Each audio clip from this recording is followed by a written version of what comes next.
Bonjour à toutes et tous, merci pour l'invitation. Je suis Jean-Stéphane Bron, réalisateur et scénariste, mais aussi producteur au sein d'une petite société qui s'appelle Bandapart Film, qui a produit l'année passée une série pour une dizaine de millions, un autre film pour 5 millions. Donc on est 4 dans cette société.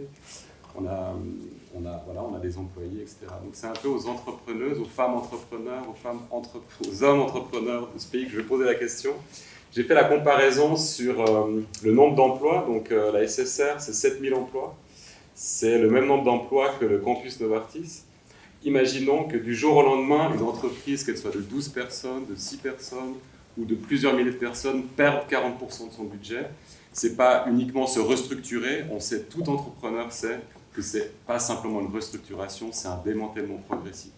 Imaginez un hôpital qui perdrait 40% de ses revenus du jour au lendemain.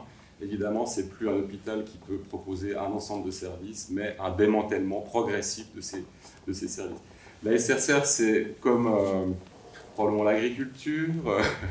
On a décidé en Suisse que les carottes, les pommes de terre, les trains, les hôpitaux seraient subventionnés. C'est une décision collective, politique.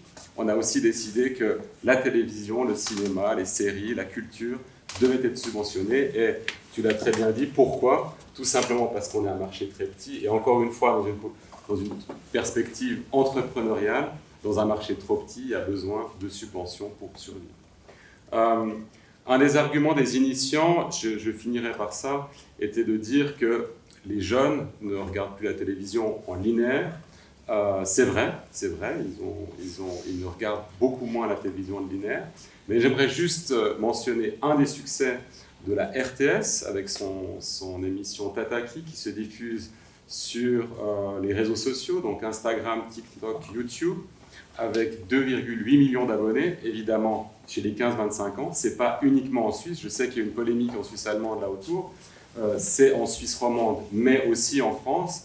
Et je crois que l'argument c'était de dire, mais est-ce que c'est au service public suisse de subventionner un service qui se diffuse à l'étranger ? Alors, je rappelle juste que la Suisse se situe en Europe, que les nouvelles de Tataki, c'est des nouvelles suisses. C'est peut-être intéressant que la Suisse s'adresse aussi au reste du monde. Donc 2,8 millions d'abonnés et c'est 311 000 connexions par jour.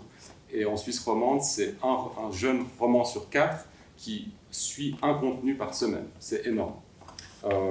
Voilà, donc c'était pour finir là-dessus. Et enfin, sur un aspect peut-être plus, je dirais, émotionnel ou sentimental, émotionnel peut-être, dans l'idée, moi, d'imaginer que sur les 3 chaînes nationales, on diffuse des événements en direct, et même si je ne les regarde pas forcément sur SF ou sur la chaîne italienne, mais d'imaginer qu'ensemble, on regarde la descente et qu'on voit les victoires d'Odermatt et des autres, et de savoir qu'en Suisse romande, en même moment, il se passe la même chose, la même émotion.